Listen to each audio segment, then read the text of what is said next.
اللہ قرآن میں اعلان کر رہا کہ ہر نفس کو موت کا ذائقہ چکھنا ہے. جو دنیا میں آیا ہے ہی ہیز ٹو گو بیک.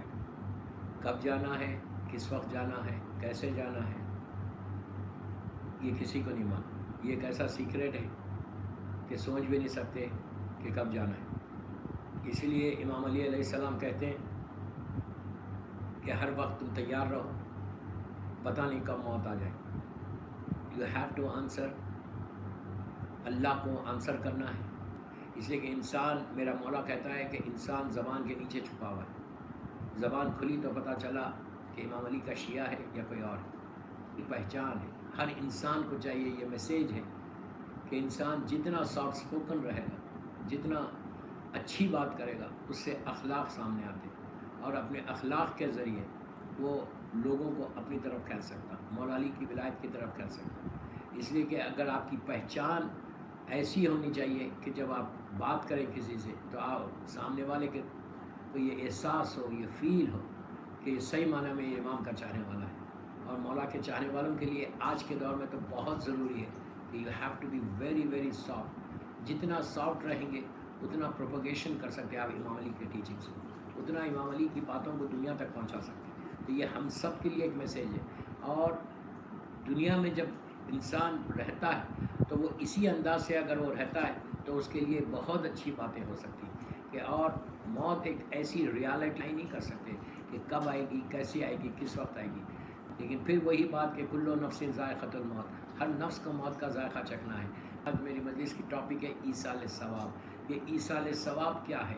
ایصال ثواب ایک گفٹ ہے، ایک تحفہ ہے جو ہم مرنے والے کو دیتے ہیں. مرنے کے بعد ساری جو عمل کے دروازے ہوتے ہیں وہ بند ہو جاتے ہیں. لیکن اللہ اتنا مرسیفل ہے، اتنا کریم ہے، اتنا رحیم ہے، اتنا تواب الرحیم ہے کہ وہ رحمت کے دروازوں کو کھلا رکھتا.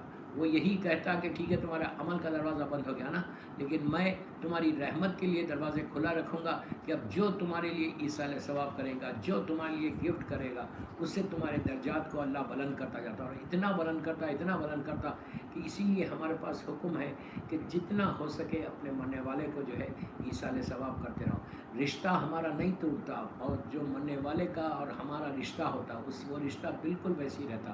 ایون جب ہم نماز جنازہ پڑھتے ہیں، نماز جنازہ میں ہم ایک جملہ بولتے ہیں کہ پروردگار یہ جو میت ہے، یہ جو ڈیڈ باڈی ہے، اس سے ہمارے رشتے کو مضبوط رکھ. کیسے مضبوط رکھ؟ بالخیرہ، خیر کے ذریعے سے. تو جو آپ خیر کریں گے، ایون اگر آپ گلاس آف واٹر کسی کو پانی پلا رہے، میں اولاد کو بول رہا ہوں ان کی کہ اگر گلاس آف واٹر بھی آپ دے رہے کسی کو تو وہ آپ نیت کرو کہ اس کا ثواب میری ماں کو دے دو، اس کا ثواب میرے باپ کو دے دو، اس کا میرے بھائی کو، اس کا میرے مرحومین کو. یہ بہترین عمل ہے ایصال ثواب. ایصال ثواب اگر نہیں رہتا تو انسان جہاں مرتا ہے وہیں پر ہو جاتا، مطلب کوئی پھر اس کے درجات کی بلندی نہیں ہوتی. یہ اتنا بڑا کرم ہے پروردگار کا کہ پروردگار نے دن بھی رکھے، مہینے بھی رکھے، ایام بھی رکھے، وقت بھی رکھا کہ ایسے وقت پہ اگر تم اپنے مرحوم کے لیے ایصال ثواب کرو گے. 1000 واقعات ہے. تاریخ کا ایک بڑا مشہور واقعہ ہے کہ پانچویں امام کے زمانے کا ایک راوی کہتا ہے کہ میں سیریا سے واپس آ رہا تھا. سیریا سے واپس ہم مدینہ منورہ کی طرف آ رہے تھے، اللہ ہم کو مدینہ کی زیارت نصیب کرے. واپس آ رہے تھے تو راستہ قافلے میں تھا، اور قافلے جو اس وقت اس زمانے میں چلتے تھے تو دن بھر وہ لوگ ٹریول کرتے تھے اور رات میں کوئی ایک سٹی میں، کوئی ایک قریے میں ٹھہر جاتے، ریسٹ لیتے، اور پھر صبح میں نماز کے بعد قافلے چلتے. تو یہ راوی کہتا ہے کہ میں جا رہا تھا قافلے میں، اور بالکل جہاں رکنا تھا اس سے 1 کلومیٹر کے فاصلے پر یا کچھ فرسخ کے فاصلے کے اوپر ایک مسلمانوں کا، شیعوں کا قبرستان تھا، مولا کے چاہنے والے. تو میں نے کہا کہ آج شب جمعہ بھی ہے، جمعرات بھی ہے، چلو بہتر ہے کہ میں جا کے قافلے والوں کے ساتھ ٹھہروں، چلو میں قبرستان میں ٹھہر کے کچھ عبادت کر لوں گا. تو شب جمعہ کی اس نے عبادتیں کی، نمازیں پڑھی. اس لیے کہ شب جمعہ ایک رات، وہ رات اللہ نے ایسی رکھی ہے، صرف مرحومین کے لیے رات رکھی ہے. مغرب سے لے کے فجر تک جو بھی آپ کام کریں گے، جو بھی شب جمعہ، اس لیے کہ آپ دیکھو شب جمعہ کے 1000 اعمال ہیں. شب جمعہ کے بارے میں یہ ہے کہ اللہ روحوں کو اجازت دیتا، روحوں کو پرمیشن دیتا کہ جاؤ اپنے رشتہ داروں کے پاس، جاؤ اپنی اولاد کے پاس، جاؤ اپنے بھائی بہنوں کے پاس، جاؤ اپنے بچوں کے پاس اور جا کے کچھ مانگ کے لا لو. 1000 واقعات ہے. اللہ کے رسول کے زمانے کا وہ مشہور واقعہ کہ جمعے کی صبح تھی، لوگ جو ہے مسجد آئے، محراب میں دیکھا کہ اللہ کا رسول بیٹھے ہوئے گریا کر رہے، زار و خطار رو رہے، تو لوگ گھبرا گئے اس زمانے کے، اور گھبرا کے اللہ کے رسول سے کہنے لگے یا رسول اللہ رات میں تو آپ بالکل اچھے تھے، پرانا زمانہ، عشاء کے بعد سب لوگ سو جاتے تھے اور نہ اس وقت نیٹ ہے، نہ ٹیلی فون ہے، نہ کچھ، رات میں ایسی کون سی نیوز آ گئی کہ آپ اتنا تڑپ کے رو رہے؟ تو اللہ کے رسول کا عجیب تاریخی جملہ، اور یہ واقعہ ساری کتابوں میں موجود ہے۔ اللہ کے رسول کہتے ہیں کہ تمہارے مرحومین نے، تمہارے ماں باپ نے، تمہارے مردوں نے مجھے رلا دیا۔ تو مسلمان گھبرا گیا کہ ہمارے مردوں نے آپ کو کیوں رلایا؟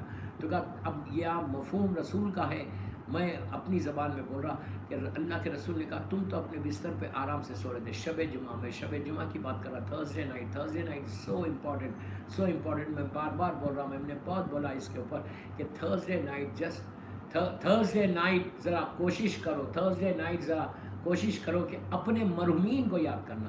تھرسڈے نائٹ اللہ نے رکھی صرف اس لیے کہ تم اپنے مرحومین کو کوئی تحفہ بھیجو، جتنا تم تحفہ بھیجو گے اتنا تمہارے مرحوم کو فائدہ ہوگا۔ کچھ نہیں کر سکتے، صرف صلوات پڑھ لو، صرف صلوات، بسم اللہ الرحمن الرحیم، اللہم صلی علی محمد وآل محمد وعجل فرج، اور یہ بولو کہ اللہ اس کا ثواب میرے ماں باپ کو پہنچے، میرے بھائی بہنوں کو پہنچے، میرے سارے مرحومین۔ صلوات تو کوئی پڑھ سکتا نا، میں اعمال کی بات نہیں کر رہا ابھی، میں صرف آپ کو سمپل چیز بتا رہا ہوں کہ مغرب کے بعد ہر انسان کو چاہیے کہ صلوات پڑھے، بچوں سے پڑھو کہ اللہ اس کا ثواب میرے مرحومین کو دے دو، تو اتنا ثواب ملتا، اتنا ثواب ملتا۔ دیکھیے آج ہم کو اندازہ نہیں ہے، اس لیے کہ آج میرے ہاتھوں پیر میں طاقت ہے، آج میں بڑا ریلیکس ہوں، مولا آپ کو سلامت رکھے، ہاتھوں پیر میں طاقت رکھے، مولا سلامت رکھے۔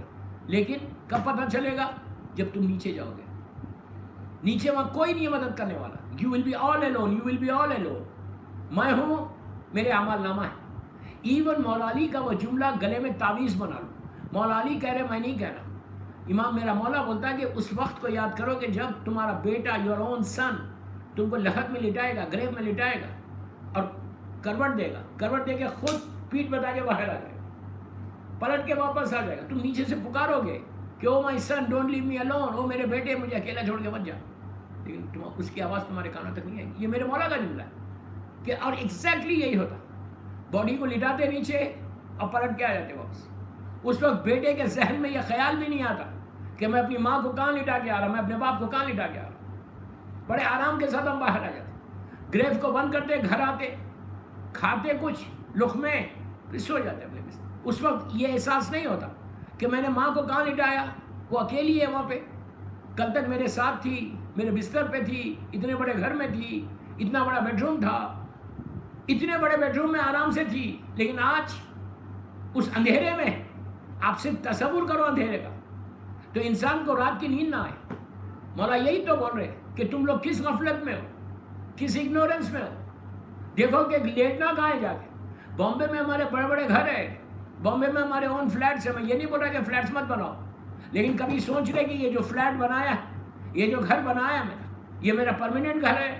ہم سمجھ رہے یہ پرماننٹ ہے، ہم سمجھ رہے یہ میرا ذاتی گھر ہے، ہم سمجھ رہے آئی اون دس ہاؤس، لیکن میرا اون نہیں ہے۔ اس لیے اون نہیں ہے کہ اگر اون ہوتا تو مجھے گھر سے نکالا نہیں جاتا۔ مرنے کے بعد عورت ہو، مرد ہو، لڑکی ہو، لڑکا ہو، کوئی گھر میں نہیں رہتا، اس کو لے کے چلے جاتے۔ آپ اون گھر ہے، اس نے پیسے دیے، اس نے بنایا، ڈریم ہاؤس ہے، ڈریم ہاؤس، تو تمہارا ڈریم ہاؤس وہ نیچے۔ اگر ڈریم ہاؤس بنانا ہے نا تو وہاں بناؤ، اس سیمیٹری میں بناؤ، اس گریو یارڈ میں بناؤ، اس قبرستان میں بناؤ، وہاں کے لیے کچھ کام کرو۔